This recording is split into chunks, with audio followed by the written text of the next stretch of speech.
Chers frères et sœurs, lorsque vous visitez la campagne, vous voyez le champ fertile d'un agriculteur où ce qu'il a planté pousse bien, radis, choux, oignons verts ou laitiers, et tous les légumes poussent bien. Les fruits, les arbres fruitiers plantés portent des fruits abondants. Et chaque saison apporte de nouveaux légumes et de fruits et la famille du fermier a toujours de quoi manger. Le fermier envoie une partie de sa récolte à ses enfants qui vivent loin, la partage avec ses voisins ou la vend à bon prix. Pour certains agriculteurs, le champ est stérile. Peu importe ce qu'ils plantent, cela ne pousse pas bien.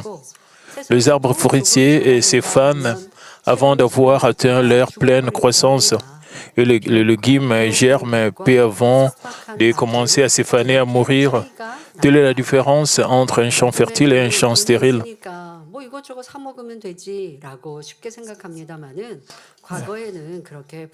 Ces jours-ci, les gens ont de l'argent, c'est facile d'acheter de la nourriture dans des marchés, mais il y a longtemps, dans les campagnes, l'argent n'était pas vraiment permanent et les gens n'étaient pas vraiment riches. Et dans les campagnes, il y avait beaucoup d'agriculteurs, il y avait ceux qui avaient fermé, qui avaient des vaches. Ils utilisaient leurs fruits et c'est ce qu'ils mangeaient et tout ce qu'ils récoltaient dans leur plantation. Si vous avez vraiment un champ et vous ne récoltez pas, cela devient un champ stérile. À travers cet exemple, c'est similaire à notre champ du cœur, à notre cœur. Le champ du cœur d'une personne est le même. Lorsque la parole de Dieu est sémée, certains champs du cœur portent des fruits abondants de vérité qui profitent également aux autres. Quelle que soit la quantité de la parole de Dieu sémée, certains champs du cœur ne présentent que peu de différence, comme si rien n'avait été planté. Quel genre de champ du cœur désirez-vous avoir? Vous rêvez certainement d'un champ qui porte des fruits abondants. C'est la même chose avec notre arôme du cœur. Donc, quel genre de cœur désirez-vous avoir? Vous rêvez certainement d'un champ qui porte des fruits abondants. Je prie au nom du Seigneur que tous vos cœurs soient cultivés et deviennent un champ fertile et que tout ce qui est sémé porte des fruits abondants. Jésus a classé le cœur de ceux qui reçoivent la parole de Dieu en 4 catégories. Et il a comparé le cœur à un chemin, à un sol rocaillé, à un sol épineux et à une bonne terre. Plus votre cœur est proche d'une bonne terre, plus vite la vérité de la parole germe et grandit pour porter des fruits abondants, spirituellement et physiquement. Si vous voulez cultiver, ne devriez-vous pas viser une récolte 30, 60 et voire 100 fois supérieure? Pour ce faire, vous devez d'abord cultiver le champ du cœur et le transformer en bonne terre avant de s'aimer. Pour cultiver un champ et en faire une bonne terre, il faut d'abord identifier son état actuel. Ensuite, vous pourrez déterminer les outils nécessaires. Et si vous avez un sol où il y a des pierres cachées sous le sol, alors vous aurez besoin d'un tracteur pour enlever tous ces cailloux ces rochers qui sont sous le sol. S'il y a beaucoup de saleté, vous devez premièrement vous débarrasser de tout ce qui est dépendant de la condition de votre sol. Donc, vous aurez besoin d'un tel ou tel outil pour résoudre ce problème.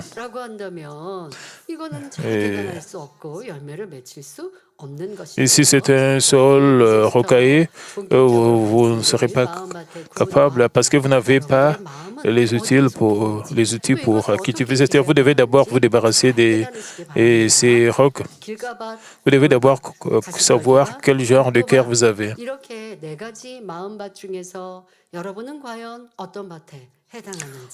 Donc, écoutez attentivement et discernez quel type de champ correspond le mieux à votre cœur, le chemin, les sols rocaillés, les sols épineux et la bonne terre.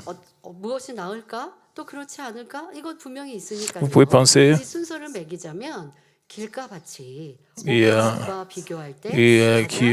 le champ qui est le meilleur champ et ce qui est le moins bon.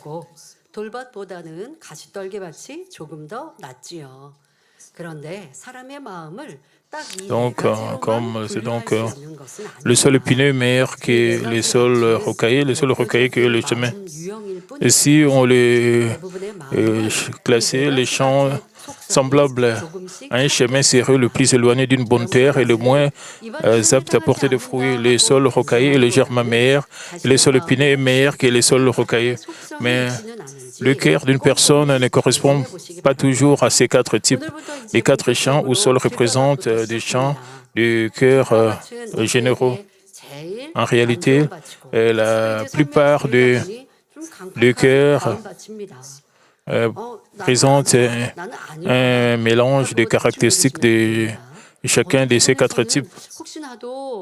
Au lieu de penser que vous n'appartenez à aucune de ces catégories, vérifiez si l'un de ces quatre traits du sol est présent en vous. Le premier champ de cœur est le chemin. Donc, si vous avez ce cœur le long du chemin, vous devez vraiment réfléchir sur vous-même. Vous devez être très prudent, être sûr que vous ne rendez pas votre champ de cœur à un champ de cœur le long du chemin. Vous pouvez penser que cela n'a rien à voir avec vous. Et si vous faites cela, vous risquez de stagner dans votre foi. Même si ce n'est pas le meilleur sol, et vous pensez que c'est vous, vous avez encore, vous devez écouter. Vous ne devez pas être trébuché, vous ne devez pas être... et si vous avez de telles caractéristiques dans votre cœur, vous ne devez pas être découragé et demander l'aide du Saint-Esprit pour que vous puissiez vous débarrasser de tous ces mauvais traits, pour que vous soyez transformés en un bon sol. Ce n'est pas que si vous avez un cœur le long du chemin, cela ne signifie pas que vous ne serez pas transformé. Vous pouvez être transformé en un bon sol, en une bonne terre. Dieu le Père vous donne l'opportunité d'être transformé. Aujourd'hui,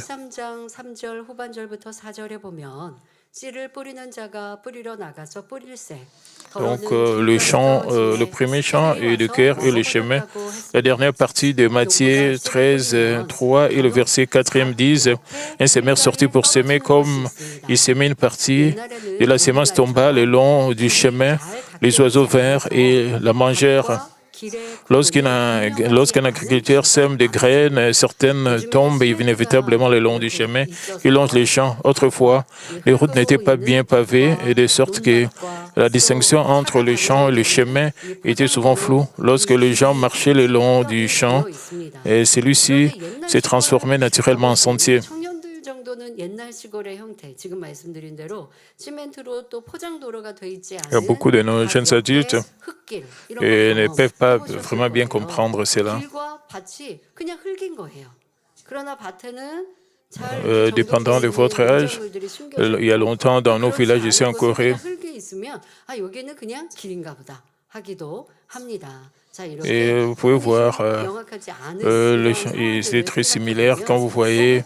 Donc, la distinction entre le champ et le chemin était souvent floue. Donc,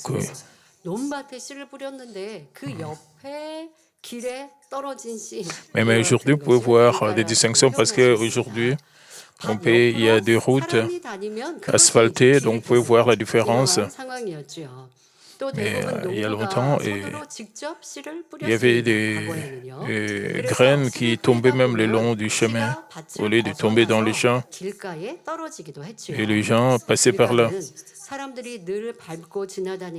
Et ils pouvaient planter à la main. Alors parce que les gens marchent souvent sur le long du chemin et cela devient endurci, alors les semences ne peuvent pas. Donc la plupart du temps, les agriculteurs sèment les graines à la main. Lorsque les graines sont sémées, certains tombent hors du champ et atterrissent sur le chemin. Le chemin, contrairement au champ, est dur parce que les gens marchent constamment dessus. Lorsqu'une graine tombe sur le chemin, elle ne peut pas prendre racine. Comme la graine n'est pas enfouie et dans les sols, elle ne germe pas du tout. Les oiseaux viennent la manger et ce chemin représente un cœur endurci, un cœur obstiné, inflexible. C'est un cœur qui ne correspond pas malgré l'écoute de la parole, un cœur qui ne peut pas croire. Le Seigneur dit dans Apocalypse 3, 20, « Voici, je viens à la porte et je frappe. Si quelqu'un entend ma voix et ouvre la porte, j'entrerai chez lui et je souperai avec lui et lui avec moi. » Le Seigneur frappe au cœur de chacun par sa parole et nous dit de connaître que Dieu est vivant et qu'il est notre Père. Jésus nous aide à réaliser son amour profond par la providence du salut sur la croix et nous révèle la certitude du ciel et de l'enfer. Par la nature, les évangélistes, le Seigneur frappe au cœur de chacun. Mais un cœur est semblable où le chemin reste fermé, refusant de s'ouvrir même lorsque le Seigneur frappe. Par exemple, certains proches ne vous permettent même pas de mentionner la parole de Dieu lorsque vous essayez de partager l'Évangile.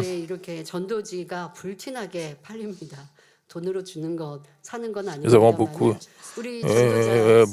de journaux pour l'évangélisation.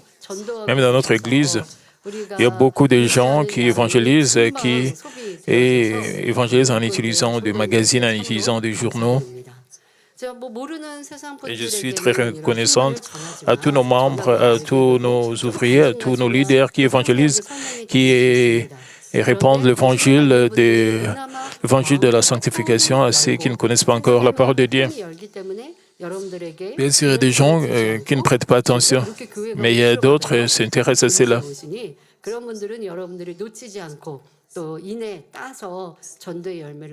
Il y a d'autres dont les cœurs sont ouverts en rencontrant ceux qui évangélisent.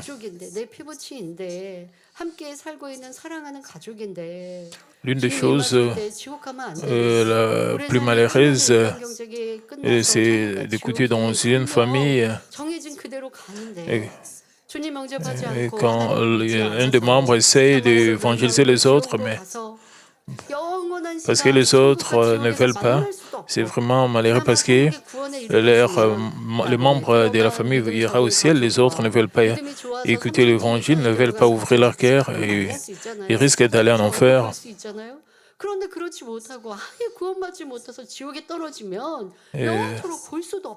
Et si même ils acceptent l'évangile, s'ils vont même au paradis, vous serez capable de voir vos membres de famille au ciel. Et sinon, vos membres de famille risqueront d'aller en enfer, donc vous ne serez pas capable de les voir.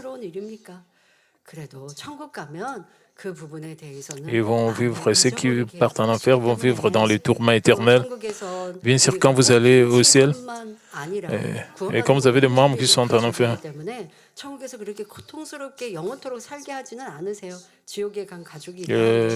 les sentiments de malheur vont diminuer. Vous ne serez pas triste au ciel.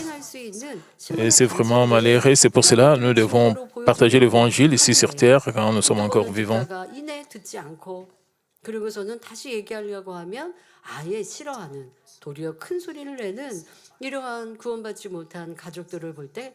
Certains membres de famille se mettent en colère quand vous mentionnez, vous parlez au sujet de Dieu, quand vous mentionnez au sujet de l'Évangile de la sanctification. Ce qui est très malheureux. Mais le chant du cœur semblable au chemin ne désigne pas les incroyants du monde.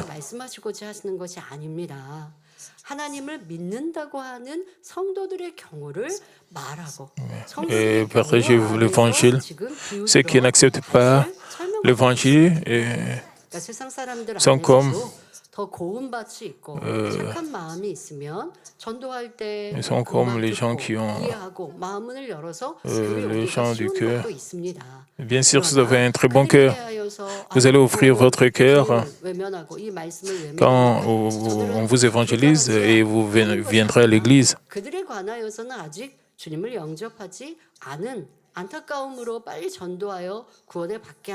Ne pensez pas ceux qui n'ouvrent pas leur cœur, ceux qui n'acceptent pas l'évangile sont comme les gens le long du chemin. Non, ils ne sont pas comme cela.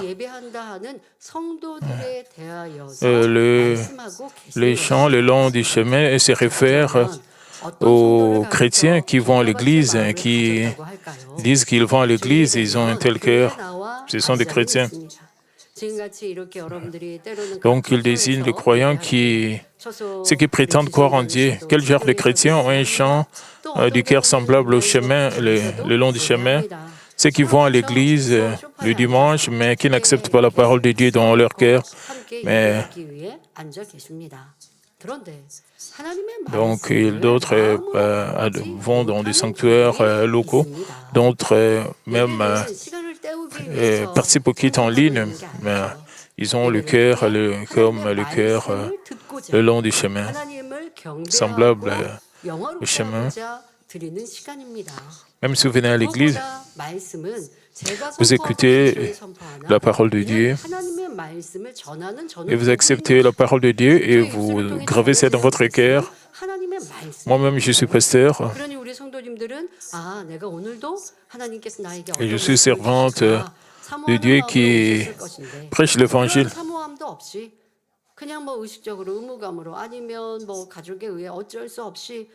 Si vous venez juste à l'église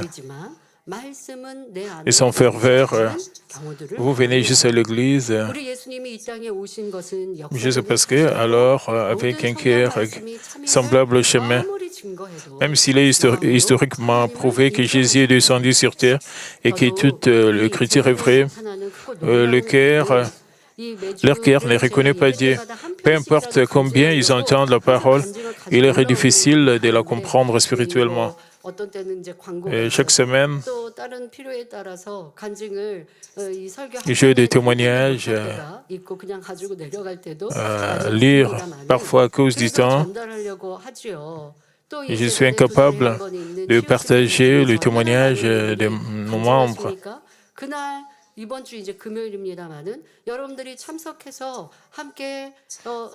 Donc, nous avons toujours des réunions de guérison divine chaque 2 mois. Et ce vendredi, nous aurons aussi la réunion de guérison divine. Il y a beaucoup de témoignages lors de la réunion de guérison divine. Même le modérateur était capable de partager tous ces témoignages. Nous avons des témoignages que nous partageons en direct. Mais nous ne terminons pas tous les témoignages. Il y a beaucoup de témoignages, bien que beaucoup reçoivent des œuvres de guérison. Et il y a des gens qui n'essaient même pas d'écouter, qui n'essaient même pas de croire. Et certains de ces gens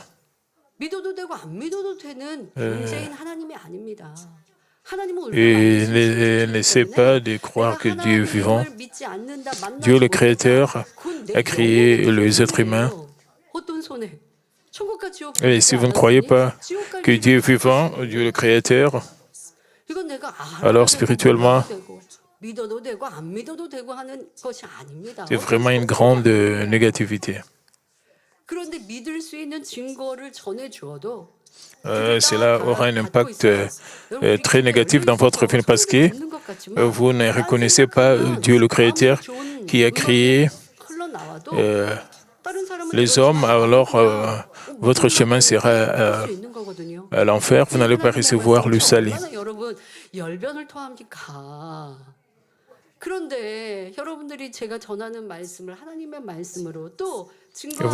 Nous devons écouter et accepter l'Évangile. Nous devons accepter les témoignages qui sont partagés sur la chair, sur l'autel. Nous partageons tous ces témoignages pour que vous puissiez recevoir la foi spirituelle. Beaucoup de gens du monde se concentrent sur notre Église. Nous avons reçu beaucoup de malentendus au sujet de notre Église. Quand les gens contre notre Église, nous avons fait ceci, nous avons fait cela. Il y a beaucoup de malentendus.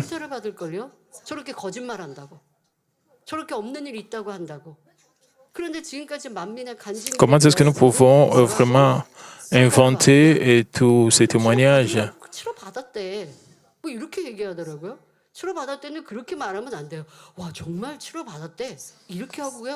Qu'est-ce que certaines personnes disent? Quelques membres de l'Église Mamine ont réussi la guérison. Vous devez être fervent pour donner des témoignages. Tous les miracles qui ont eu lieu dans cette église. Qu'est-ce que le berger a dit? Et certaines personnes disent ils ont reçu des guérisons à travers Dieu, pas de la prière du révérend Dr. Jorokli. Le docteur Jorokli disait, bien sûr, c'est Dieu qui a guéri. Oui, bien sûr, c'est Dieu. C'est toujours Dieu qui guérit. Mais comment est-ce que Dieu a guéri? À travers la prière du révérend Dr. Jorokli. Même si vous recevez la guérison à travers la réunion de guérison divine, c'est à travers la prière du serviteur de Dieu. Le pasteur, le berger, le révérend Dr. Joga a toujours prêché que c'est Dieu qui guérit. Et nous avons des réunions de guérison. Et j'ai prié, mais c'est Dieu qui guérit à travers ma prière. Qu'est-ce que cela signifie? Dieu n'est pas visible à nos yeux physiques.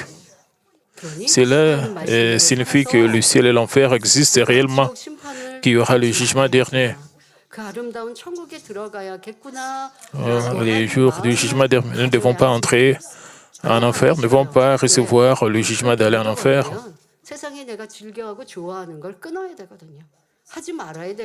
Et certaines personnes ne veulent pas croire en cela. C'est parce que si vous croyez que Dieu est vivant, vous devez faire des efforts pour vous débarrasser des jours mondains. Vous devez faire l'effort d'aller à l'église.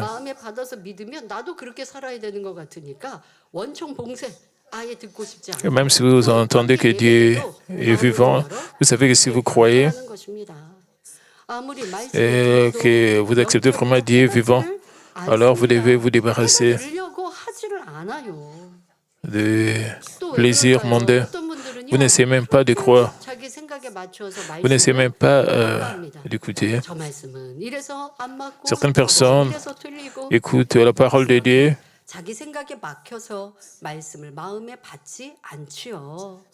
et jugent cette parole et dire ces personnes rejettent le parti de la parole en disant ce verset ne convient pas ou ce passage est faux. Donc, leurs propres pensées deviennent un obstacle et empêchent la parole de prendre racine dans leur cœur. Ils doutent et jugent même lorsqu'on leur présente des preuves évidentes de la véracité de la parole de Dieu. Ils continuent de douter même après avoir été témoins de signes et de prodiges, des œuvres de puissance que seul Dieu peut accomplir. Certains voient des membres de leur famille guéris des maladies incurables et ramenés à la vie, mais ils ne croient toujours pas.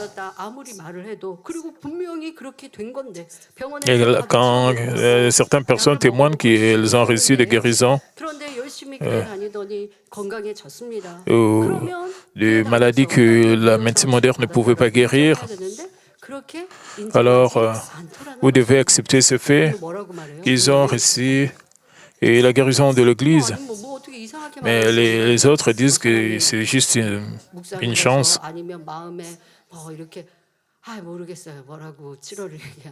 Il y a des gens dans le monde qui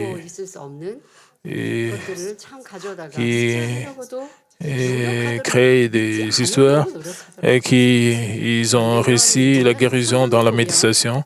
Ils ne veulent pas croire à la parole de Dieu. Et dans la Bible, nous trouvons un homme qui est l'exemple même d'un cœur endurci. Et c'est Pharaon. Pharaon ne croyait pas en Dieu malgré le duplé de l'Exode. Et chaque fois qu'une plaie s'abattait sur l'Égypte, Pharaon promettait de laisser partir le peuple de Dieu. Nous devons penser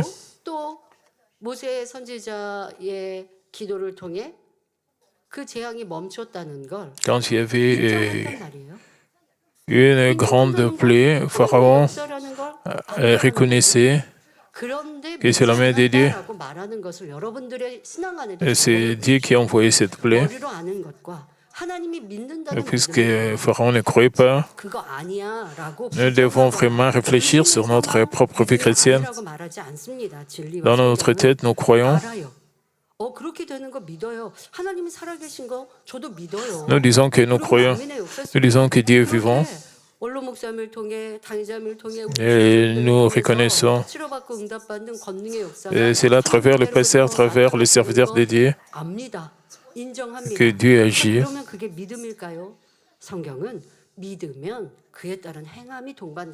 Même si nous reconnaissons cela, cela ne signifie pas que c'est la vraie foi. Nous devons mettre en action cette foi. Et si vous croyez vraiment en Dieu, vous allez garder le sabbat saint, vous allez observer les sabbats, mais vous ne montrez pas des actions de foi, alors ce n'est pas la foi, ce n'est pas la vraie foi. C'était le même qu'avec Pharaon. Pharaon avait crié et que c'était l'œuvre de Dieu.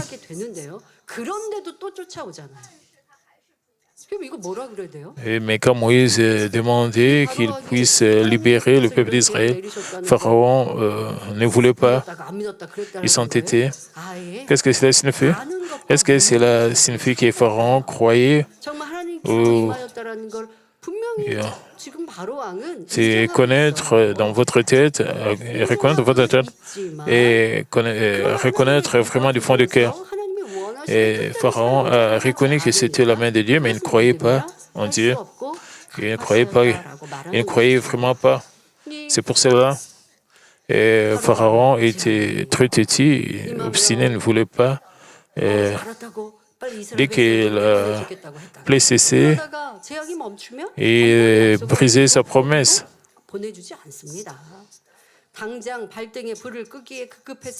Donc, dès que la plaie cessait, il rejetait tout ce que Moïse lui demandait.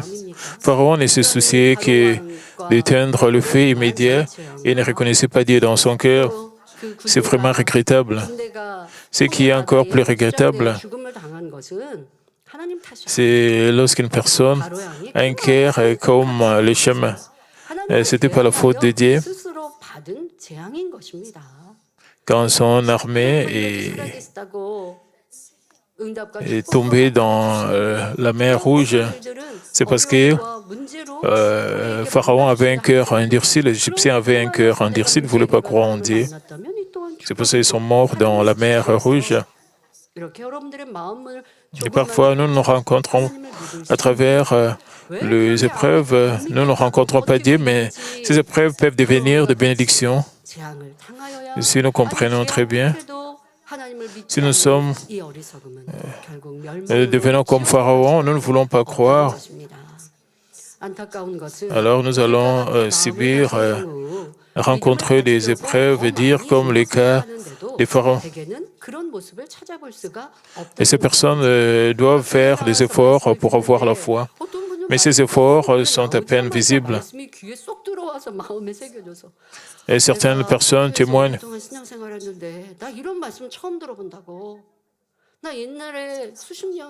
Cet évangile de la sanctification.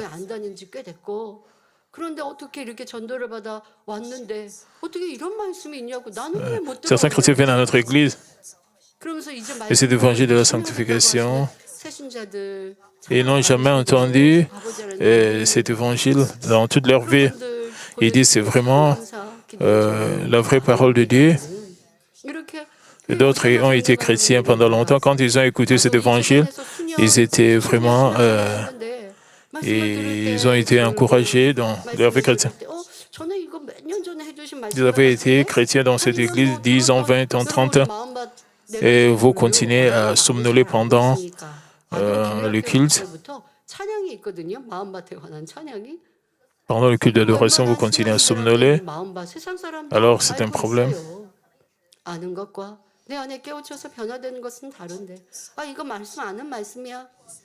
Oui, mais dans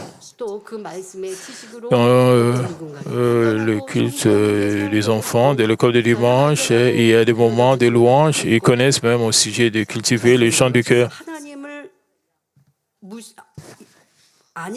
Nous écoutons seulement superficiellement et nous ne voulons pas vraiment cultiver nos cœurs au fond de nous-mêmes.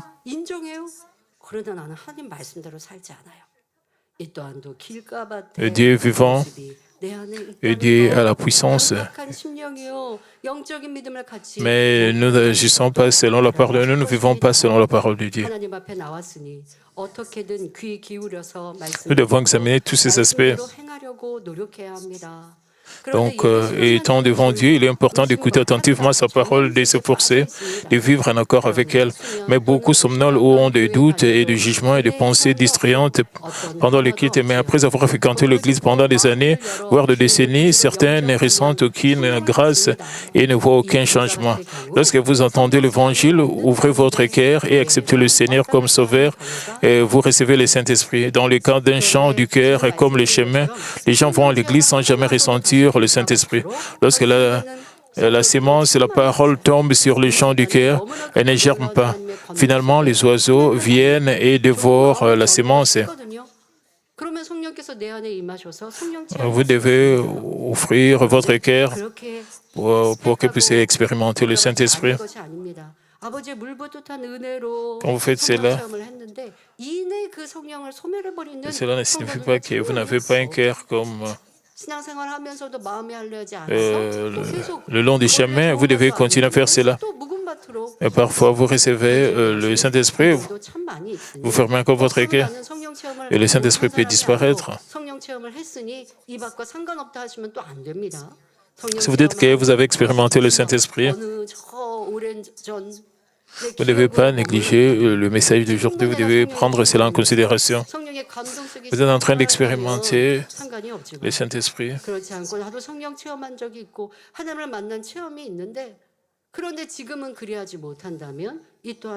Est-ce que vous avez rencontré Dieu? Est-ce que vous avez expérimenté le Saint-Esprit?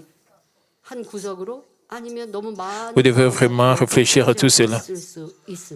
Vous devez penser à toutes les caractéristiques du chant du cœur, le long du chemin. Alors, lorsque la sémence, la parole tombe sur le champ du cœur, elle ne germe pas.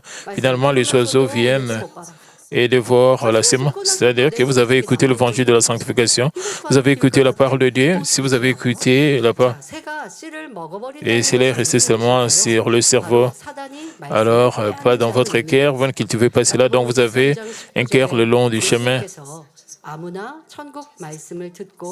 Que signifient les oiseaux qui mangent la sémence? Cela signifie que Satan arrache la parole. Et Jésus explique dans Matthieu 13, 19, lorsqu'un homme écoute la parole du royaume et ne la comprend pas, le malin vient et enlève ce qui a été sémé dans son corps, et cet homme est celui qui a reçu la sémence le long du chemin. Mais si vous entendez la parole du ciel, la parole spirituelle de Dieu, le méchant ennemi, diable et Satan, vient et vous la ravit si vous ne la comprenez pas. Prenons un exemple de la façon dont Satan vole la parole. Et certaines personnes ne possèdent pas une véritable foi spirituelle, mais viennent quand même à l'église le dimanche, par exemple, sur l'insistance de membres de leur famille. Lorsqu'elles viennent écouter la parole, elle entre dans leur esprit. Imaginons qu'une personne ait entendu dire que ceux qui observent les sabbats seront bénis.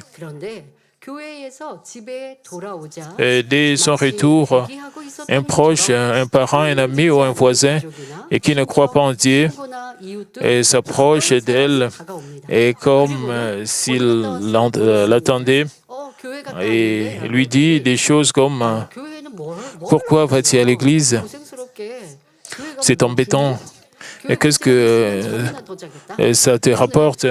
Si j'avais le temps, je dormirais davantage, ou bien il pourrait dire, à partir de la semaine prochaine, on va faire une randonnée, on va regarder un match, on devrait profiter de notre journée de congé et se détendre.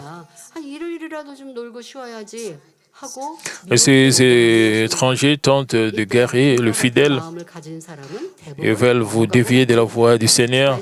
Dans ces cas, une personne au cœur ouvert cède généralement.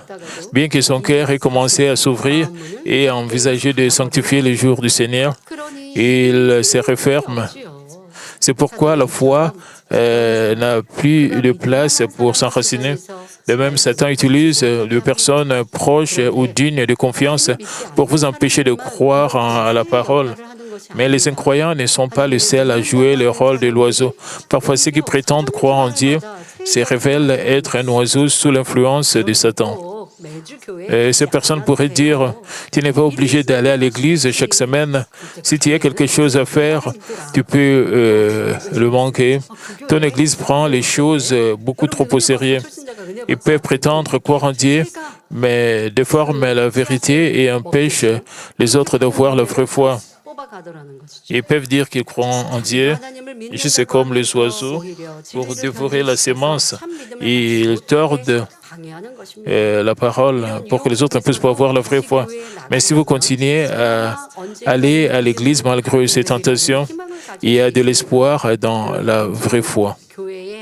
Le problème est que certains cessent complètement de fréquenter l'église et vont même jusqu'à persécuter d'autres membres de leur famille qui mènent une vie fidèle. Un cœur qui suit le chemin ne se limite pas aux cas extrêmes. Certains semblent être actifs dans la foi, mais ont un cœur qui suit le chemin, qui est comme le long du chemin. Ils viennent à l'Église pour leur propre intérêt. Et quel est le véritable but de notre vie chrétienne? C'est d'avoir une foi spirituelle et de recevoir le salut.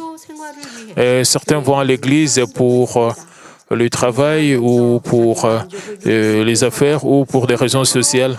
D'autres vont à l'église pour trouver une satisfaction personnelle en servant pour mener une vie moralement intègre ou pour soigner leur image publique.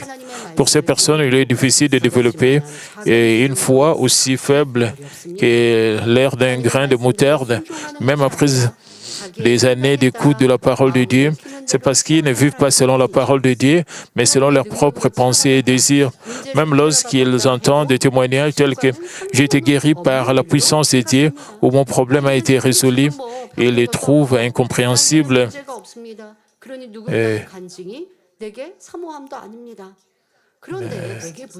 Ils prêtent attention aux témoignages des autres. Donc, même si vous n'avez pas de maladie, vous devez écouter les témoignages des autres. Vous devez réfléchir sur cela, parce que ce sont des preuves de l'existence de Dieu, que cela montre que Dieu est vivant. Et si vous reconnaissez que Dieu est vivant en écoutant les témoignages des autres, vous devez vraiment réfléchir à tous ces témoignages spirituellement pour avoir une vraie foi. Et pour ces gens, ils les trouvent incompréhensibles, leurs yeux et leurs oreilles spirituelles sont fermés. Ces gens n'ont pas de véritable espoir pour le royaume des cieux. Et beaucoup de gens ferment leurs yeux et leurs oreilles spirituelles et ils n'ont pas de véritable espoir pour le royaume des dieux.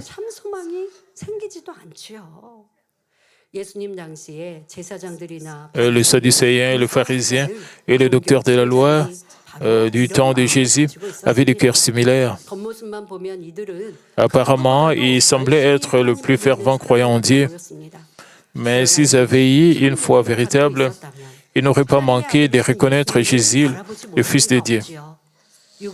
Leur cœur était endurci comme le chemin et entièrement consumé par la chair. Ils ne pouvaient pas comprendre les paroles ou les œuvres spirituelles, quelle que soit la fréquence à laquelle ils les entendaient ou les voyaient. Qu'en est-il de vous? Certains d'entre vous, vous avez mené votre vie dans cette Église pendant plusieurs années. Est-ce que vous recevez vraiment la grâce? Qu'en est-il de la parole pendant le message, pendant le culte de l'adoration? Combien le message qui est prêché sur cette chair est semé dans votre cœur? Et combien de semences vous plantez vraiment dans votre cœur, dans votre champ du cœur, en écoutant le message? Dans chaque culte d'adoration, la sémence, la graine doit pousser pour devenir porter de fruits. La semaine prochaine, nous parlerons du cœur rocaillé si vous ne recevez pas la grâce. Donc, votre cœur est comme un terrain le long du chemin. Parce que votre cœur est fermé à cause de vos pensées charnelles. Parce que vous êtes en train de juger, de douter et vous condamnez quand vous écoutez la parole de Dieu.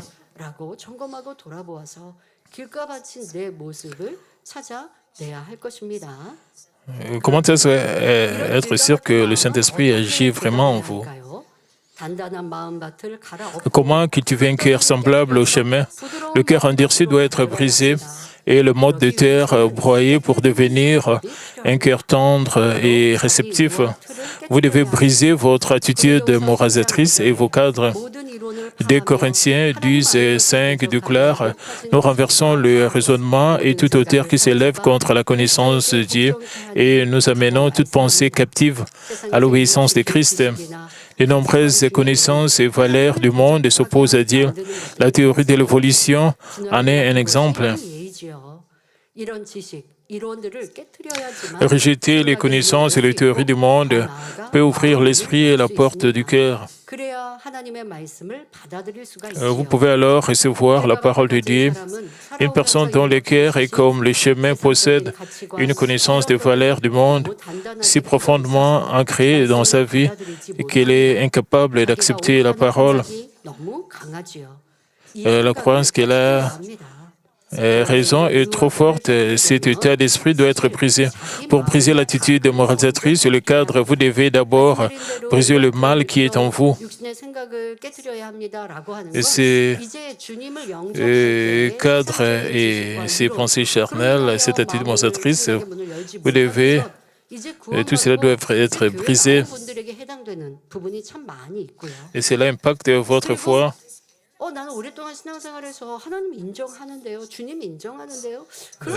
Donc, tout cela s'applique souvent aux nouveaux venus et aux nouveaux croyants concernant le cadre, l'attitude moralisatrice et le pensée charnelle. Mais nous autres, nous avons été chrétiens pendant longtemps et vous ne faites pas des efforts pour briser toutes ces choses. Briser les cadres, briser l'attitude. Pourquoi? Parce que vous ne brisez pas le mal qui est dans votre cœur. Si l'orgueil, l'entêtement, l'estime de soi ou la tromperie existent, il devient très difficile de briser l'attitude moralisatrice et le cadre. Par exemple, le mal dans le cœur continue d'activer les pensées charnelles et vous empêche de croire en la parole. Par exemple, une personne dont le cœur est profondément trompé est rempli de suspicions même lorsque quelqu'un dit la vérité. Romains 8:7 déclare « Car l'affection de la chair est inimitié contre Dieu parce qu'elle ne se soumet pas à la loi de Dieu, car elle ne le peut même pas. Il est difficile de dire même Amen à la parole de Dieu. Se débarrasser du mal et de la conviction d'avoir raison n'est pas une tâche facile. Le chemin s'endurcit généralement après avoir été foulé aux pieds pendant de nombreuses années. Un cœur semblable à un chemin endurci est la même chose. C'est un cœur endurci par la contre-vérité et le mal pendant de nombreuses années. Certains sont très têtus au début, mais vivent plus fidèlement et plus fervemment que d'autres une fois qu'ils ont reçu la grâce et ont le cœur grand ouvert. C'est lorsque le cœur extérieur est dur, mais que le cœur intérieur est mou. Un cœur semblable à un chemin est différent. Il est endurci de l'intérieur. Si un cœur extérieur dur, mais un cœur intérieur mou, est comme une couche de glace juste sous la surface. Un cœur semblable à un chemin est comme une épaisse couche de glace solide complètement gelée. Une plaque de glace. Il est difficile de briser complètement un cœur semblable à un chemin en peu de temps.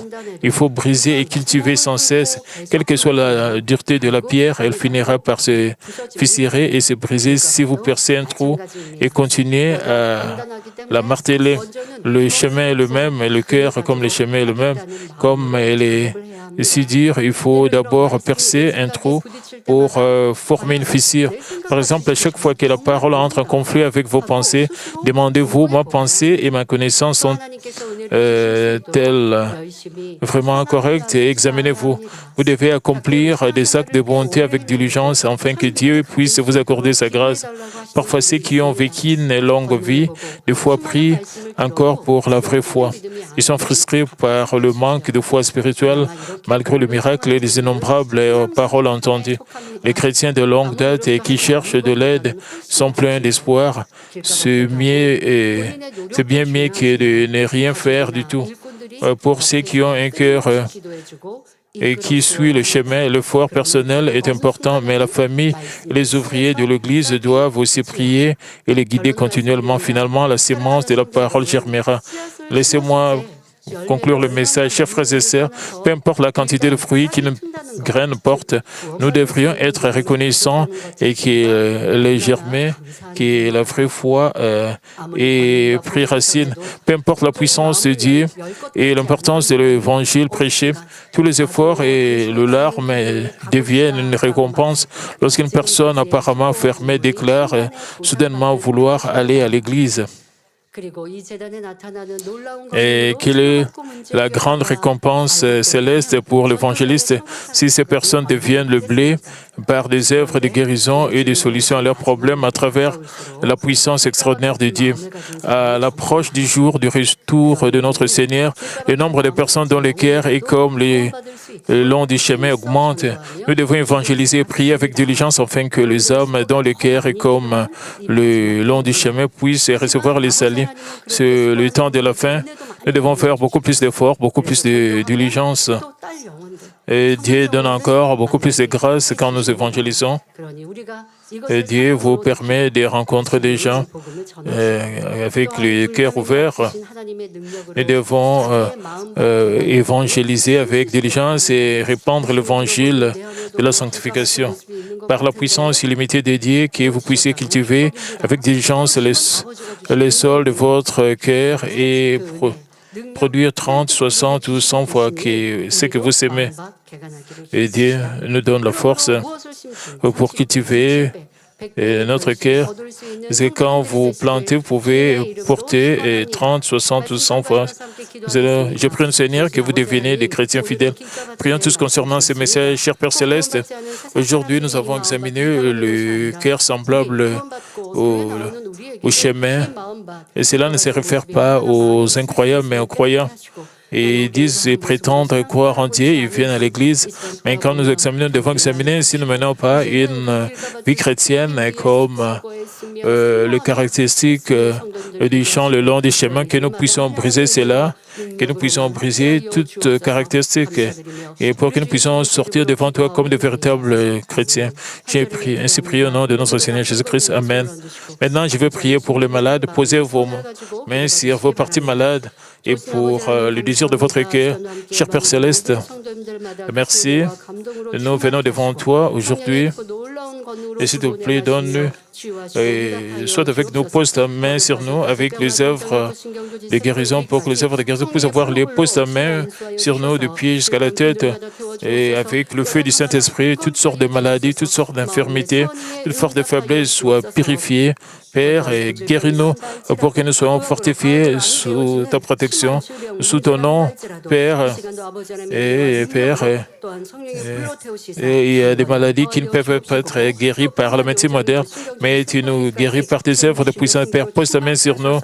Et Père, sur nos os, sur nos cellules, sur nos maladies, sur nos infirmités, sur toutes sortes de maladies incurables, Père, bénis-nous pour que nous puissions recevoir de guérisons, que nous soyons fortifiés, que nous soyons guéris, que nous soyons parfaits, que tous nos étudiants puissent bien étudier, qu'ils soient éveillés en ces temps de la fin. Et Père, s'il te plaît, et Père, veille sur nous, veille sur toutes nos églises branches, ici en Corée ou même à l'étranger, pour que nous puissions te glorifier, Père.